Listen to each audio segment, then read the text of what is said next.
Ladies and gentlemen, it's match day.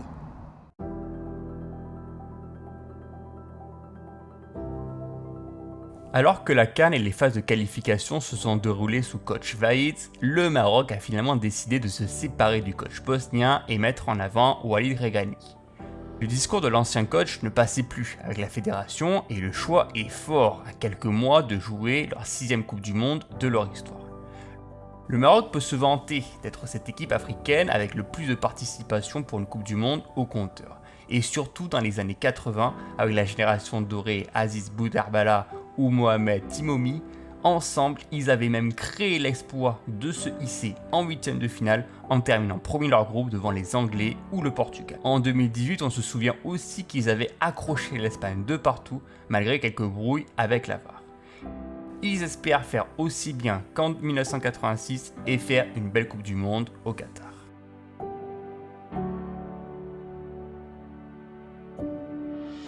Avec la Guinée ou la Guinée-Bissau, les phases de qualification marocaines se passent plutôt bien, voire même très bien. Ils imposent leur domination tactique dans chaque rencontre et leur forte présence devant le but donne des scores fleuves aussi bien contre le Soudan 5-0 ou encore 4-1 contre la Guinée.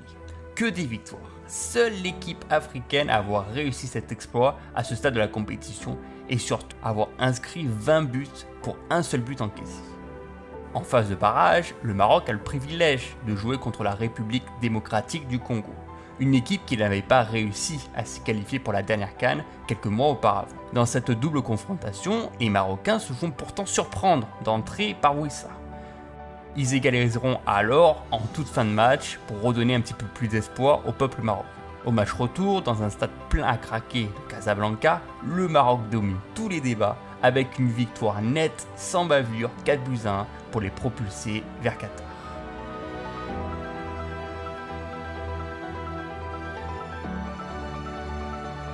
Walid Regragui est franco-marocain. Après la fin de sa carrière professionnelle, il se dirige alors vers les bancs d'études pour approfondir sa formation d'entraîneur et débute alors en tant qu'adjoint de la sélection en 2013, mais il n'y restera qu'un an avant de devenir le coach principal du FUS Rabat entre 2014 et 2020. Une expérience enrichissante, couronnée par un titre de champion en 2016. Ses exploits ne s'arrêteront pas là, puisque cette année 2022, il prend les rênes du Wydad Casablanca et il remporte aussi bien le championnat local que la Ligue des champions africaine devant les rivaux égyptiens. Ce n'est pas un hasard si la sélection a ajouté son dévolu sur cet entraîneur talentueux dès cet été. Un coach qui cherche avant tout à mettre l'aspect tactique plutôt que le jeu physique.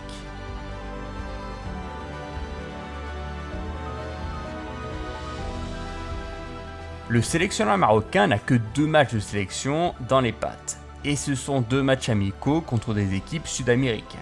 Cependant, ce fut suffisant pour voir que son Maroc était bien différent de celui de son prédécesseur. Dans une tactique placée en 4-3-3, le jeu se concentrera énormément sur les phases de transition. À voir comment le lien entre milieu et attaque va réagir pour pousser le ballon très haut. La qualité est bien présente sur chaque ligne et pourra même compter sur le retour de Aguerd derrière avec Romain Saïs. Les 2 éléments virevoltants, Hakimi et Mazraoui, sont capables d'apporter un danger supplémentaire sur les côtés.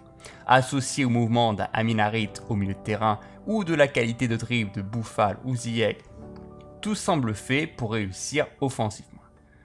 Attention quand même aux replis défensifs qui peuvent tarder à survenir. Et contre des nations comme la Belgique ou la Croatie, ça ne pardonnera pas.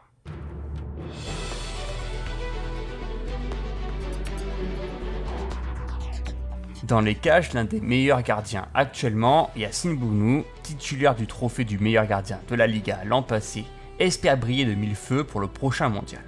Ses réflexes sur sa ligne ne sont plus à démontrer et il est l'assurance de conserver ses cages inviolées pendant 90 minutes. Fait insolite, il est né au Canada et va devoir donc s'affronter à son équipe de naissance dès les phases de poule.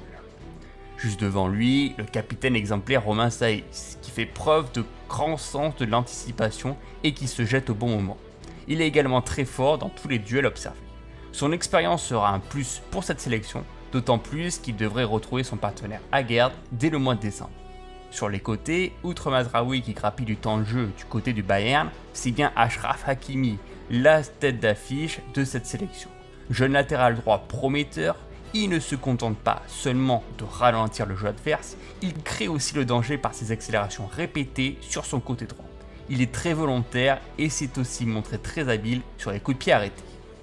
Au milieu de terrain, on pourra compter sur le soldat Sofiane Amrabat, qui cumule déjà plus de 30 sélections et qui s'affirme comme un patron. Il sait couper les lignes de passe et fermer les espaces proprement. Il sera l'élément numéro 1 dans les replis défensifs pour permettre à ses coéquipiers de se replacer. Un petit peu plus haut sur le terrain, Sofiane Boufal, pensionnaire de Ligue 1, nous éclabousse tous les week-ends de son talent. Percuteur, dribbleur, il fait mal à la défense par ses prises de balles répétées. Il est toujours dynamique et est prêt à se rendre disponible à ses partenaires à chaque instant. De l'autre côté, l'ancien banni Hakim Ziyech retrouvera la sélection marocaine. Même s'il ne joue plus trop à Chelsea, il voudra démontrer tout l'étendue de son talent lors du prochain mondial et être cet élément perturbateur du flanc de l'attaque pour épauler El Neziri dans l'axe.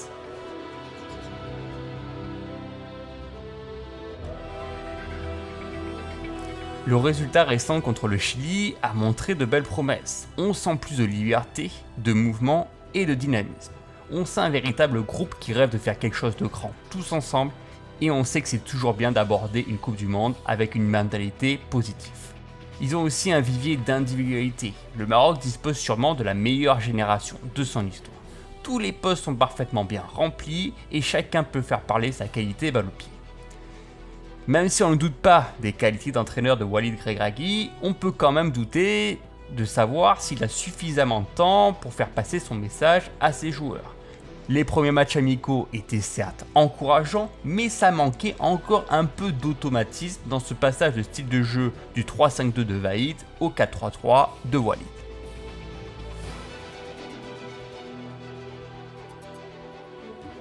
Le Maroc a le droit de rêver maintenant avant qu'il ne soit trop tard. Ils doivent quand même passer un cap en compétition internationale pour espérer faire de grandes choses. Leur élimination récente en quart de finale de la CAN a encore laissé des traces. Eux qui avaient les armes pour aller le plus loin possible n'ont pas réussi à franchir le mur égyptien. Il faudra s'appuyer sur cet effectif très riche en talent, associé au pouvoir tactique du coach pour renverser la situation. En tout cas, l'espoir existe.